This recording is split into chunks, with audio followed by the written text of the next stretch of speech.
Good morning, YouTube world. Doing a little job today.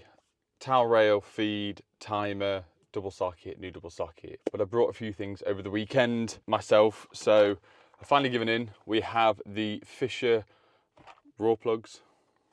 Do we still call them plugs? Raw plugs, whatever. Everyone's raved about them for a long time, and I know once, ages ago, Fisher reached out to me, and I just never replied to the email to say, do you want to try these? Because to me, it's a plug.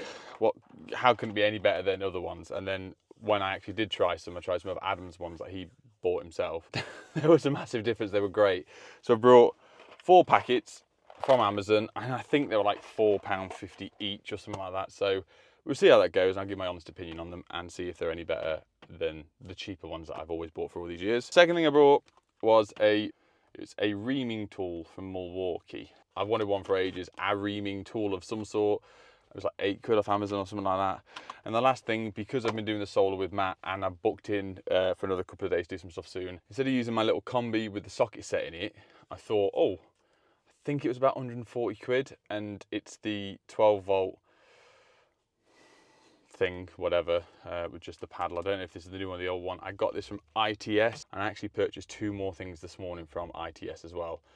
This isn't a sponsor thing, I've literally bought all these myself. I've bought a 12 volt tyre pump for the van to keep this in here just in case.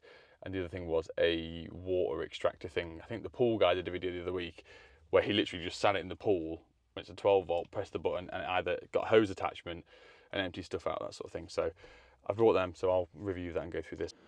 You know, when you wish you'd sorted your van out over the weekend to make things easy for yourself, but you didn't. And now you've got to do it on the first job on a Monday morning. Sweet.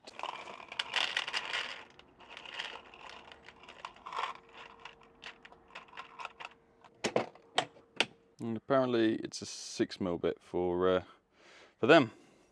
But just out of interest, because I actually haven't tried this yet, because I've not been in the van. I do like this set.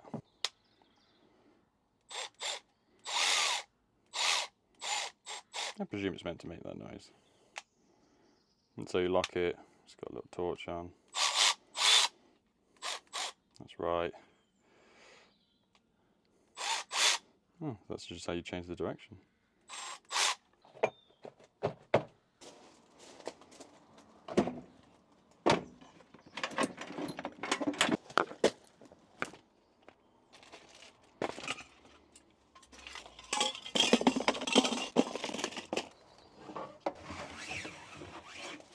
And last but not least, there is one thing that I forgot to show you, which I completely forgot about, is in the box in the back. Obviously, I got it off Amazon.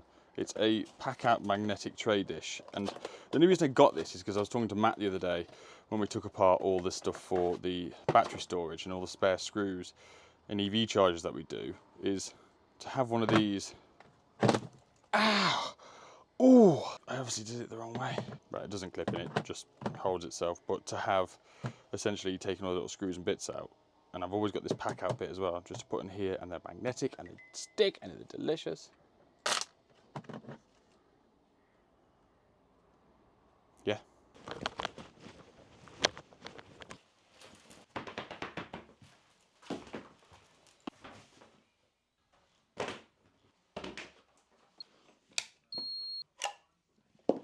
Right, so double checked here. We've got a radial, it's off a 16 amp. Just checked and found it on the fuse board. So from this tower here is going on this wall. So what we've got to do, fuse spur, timer, double socket. The reason the double socket is going up there, if we're going to use this existing pattress for less damage as possible, you put a socket like that one, you're going to be struggling to get stuff into it. So the plan is fuse spur, timer, and so on top of that will be the double socket. That double socket will then drill through into the lounge, across the wall, into another double socket flush. But if there's not enough cable length on that, that's going to be drilled through the wall. We'll do a pattress with a blank plate on this side and bring it down the wall with the same chase into the fuse spur.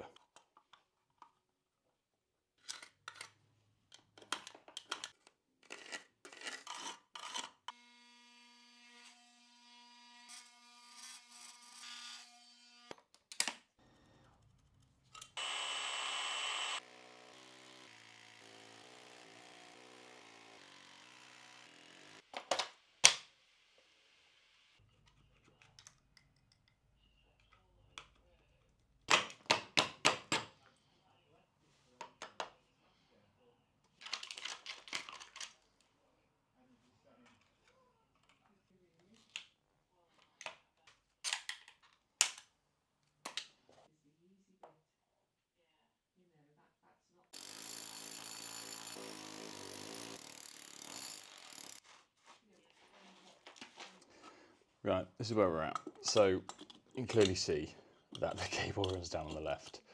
I nicked it ever so slightly with the drill, but my plan is with this, I'm going to pull this back up, put it up here. So hence there's Wagos on it. It's so the customer can keep the Wi-Fi on. So I isolated it, found out what circuit it was, put some Wagos on it, pulled it back up, not expecting it to run directly level with that. We nicked it with the drill, it's fine, it can be repaired because it's just going to be stripped back, pulled into this now, hence why there's Wagos on it. Another thing, why I'm using the brush, sole reason I used the Milwaukee Hoover at home over the weekend to clean some of the stuff up in the garden, and I left it at home. So therein, I've tried my best to keep this intact. It's physically impossible. The vibrations just pulled it off. I have got some filler, so I'm going to do my best to sort of put it back the way it was, because it's the way it is and the texture. My filler, we could sort of make this similar pattern, you know, by accident, and yeah, it can be painted. So now I've got this, I'm going to measure out and drill through to the lounge to do the same thing on the other side. Let me run you through the ridiculous thought process. So socket, fuse spur, timer.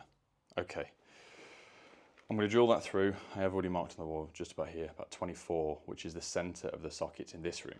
So I know where the wall is because the pipes next to the sockets are the same ones. They go straight through the wall, something to measure off, happy days. But obviously somewhere here is where the flexes are going to come through. And there is enough flex, I've just measured, that we could keep the flex length and go all the way through the wall. But my only concern with that, future-proofing, if the tower rails have to get changed or break, let's say in the next 5 years, you could, in theory, snip it the other side of the wall to a surface box, do a flex outlet, and come straight off that. But or if it drilled straight through here, and we do a KO box with a blank plate with some Wagos in it, and then just twin and earth 1 mil back to the fuse spur, that's better. And then we've got to put a double socket here as well. So I'm just trying to figure out height-wise where to drill through, what's the best practice, how we're going to bring that 1 mil passing across what essentially will be the 2.5 for the socket circuit. So yeah, just trying to plan it out as best as possible. So when we start cutting, we're not cutting in the wrong place. But realistically, first thing here is I'm going to punch through from the other side with a little 6 mil bit all the way through to get our area sizing, what we can work back from. And there we have it. I know it's terrible lights. I'm going to bring the uni light in a minute, but that's given us our rough centre height for the back of the single. We can stick a double in over here, or we stick a double in on the right, single there, and then chase across. So that's the top of our sockets within the lounge. Obviously that's the hole we've just made. I'm going to incorporate, so I'm going to put the single one here, the double one to the right, and that is because these walls are incredibly thick. It just means I can channel a little bit behind the single to pass the 2.5 as a radial behind it to keep it within zones going across.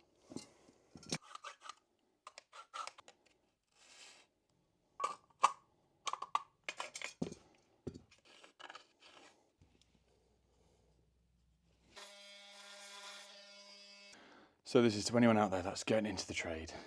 No matter how much your best efforts and how careful you are and how much time you've spent on chasing something, if the brick does not want you to play ball, it doesn't.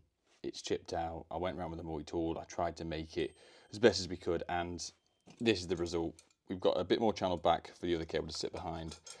We've got a 25mm single, double there. The cable's just going to pass behind this one into the 25 for the double socket, and then we're going to do the knockout of this one here to go through for the flex. And then now I'm just going to chase a bit of this out. I've bought some 25mm oval, so we'll get that out, multi-tool that as best as possible and sink that in, but I can't promise it's going to not do this everywhere.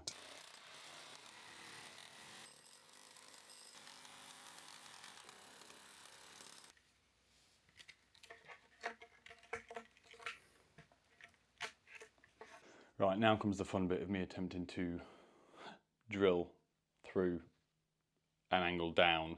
But the best thing about the 3 mattresses around, it's any point where I drill in the centre, to the side, or whatever, that's all within zones, and it's at the corner of the wall, so we still got the 150 coverage of the regs as well. But I'm going to poke the little bit through and just hope for the best. This wall is 12 centimetres thick, and with quick maths and education and looking at it, I'm just going to completely guess the angle I need to go down at and hope for the best.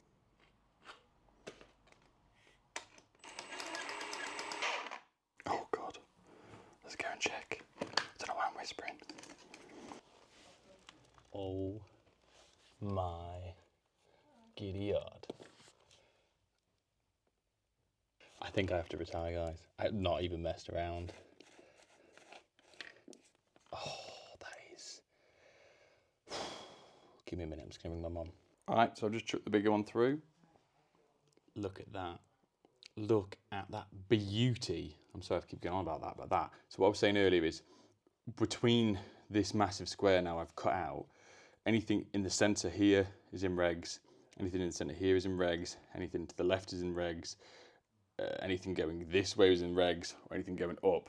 So the fact that I managed to drill through there, close to the side, coming off this one, which will be the power, and equally the cable coming from the timer here, the 1 mil will be going through there as well.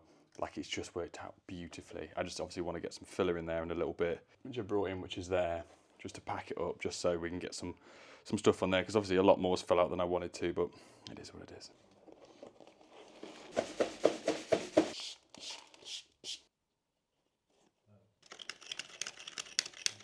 Right, let's see what all the crack is about.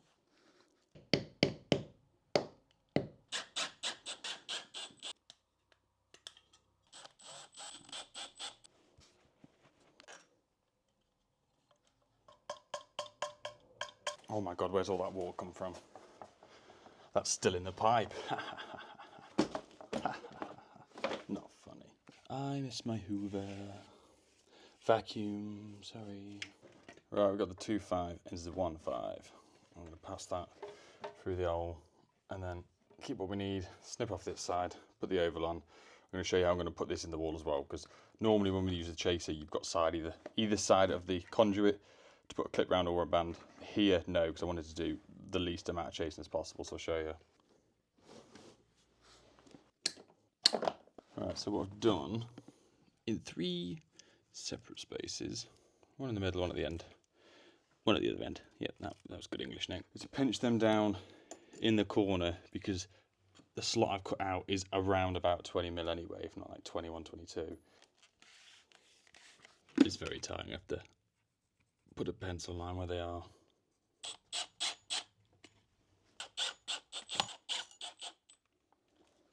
That'll hold it in. Get some filler on that. Nice.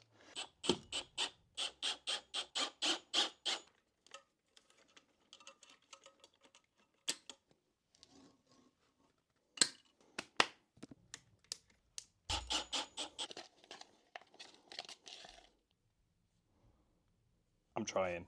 I really am trying. If I can get a bit in to support it for the customer to do the rest and make this bit safe, that's what I'm going to do. I'm going to try and attempt to do some of the other side with not a lot left.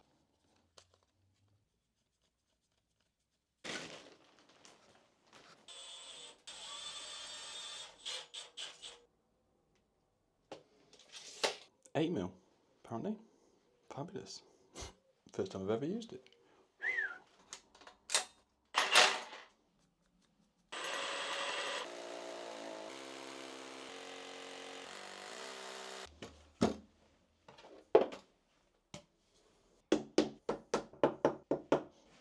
You know, when they go in a bit too easy, and you're like, maybe it was a 7 mil.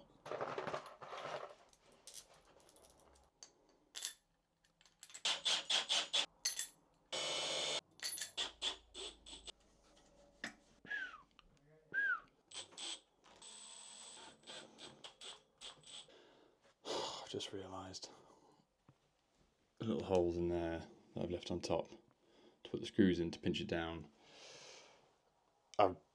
I'm pretty sure they need to be underneath so you can't see them from the top, so it's a nice finish, so I'm just going to whiz it all off again.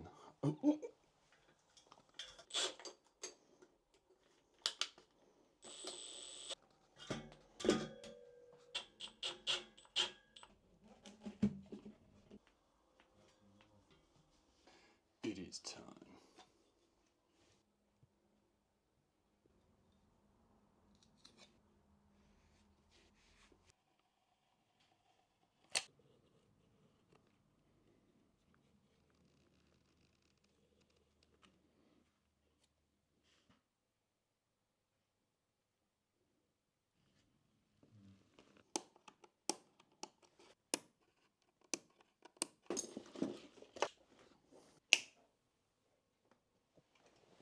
Done and dusted. That actually took a lot longer than I thought it was going to, but that's just because I was faffing around as usual. Annoyingly, like I say, left the Hoover. That angle drill precisely with all the dimensions, and I used Pythagoras theorem. And at the same time, I also used lots of prime numbers to get the right angle that I needed perfectly, which was great. So that's me done and dusted for the day. Well, actually, it's not. That's a lie. My very elderly lady opposite me rang me yesterday and said her shower is going hot and cold and hot and cold. So I said, I can't fix it, but I can change it. And I'm always under the impression it's a cheap Triton Cara, Cara, which is like the bottom spec one. Purely, you know, the water around our area is ass. So I just say it's cheaper, or to me it's cheaper to just replace it because they're about 65 quid. I won't charge her any labour. She's a lovely old lady and I'll help out as and when I can, than to get a mechanic out or an engineer out to come and try and fix it, because what's that, call out charge for one of them, 150 quid plus the materials. Anyway, that's me being so nice again. Oh God. Anyway, customers just said to me, how do you want paying, Nick? And I said, well, from the quote I've already sent you on Tradeify, I'm going to send you that again, but it's going to be an invoice with all the job specs, with the price down below and my bank details and my terms and conditions, like I had on my estimate of how it all works. It's 30% off for the first 3 months, or there's a 14-day free trial. If you haven't clicked the button yet down below and not given it a chance, it's 14 days free. Give it a go. Hopefully you'll love it like I do, and it's helped me out so much, and it continues to help me out, especially with stuff like this. Back in the day, yes, yeah, I'll send you an invoice and I'll get home and I'll do other things and mess around. And 2 weeks later, I'll go, Nick, you've not sent me your invoice yet. I'm like, yeah, because I've got to do it across on Word and do it on a letterhead. And just, it's an absolute faff. At least with this, it's a click of 2 buttons. I get paid. On to the next job. Right. Thank you very much for watching. Love you. Bye.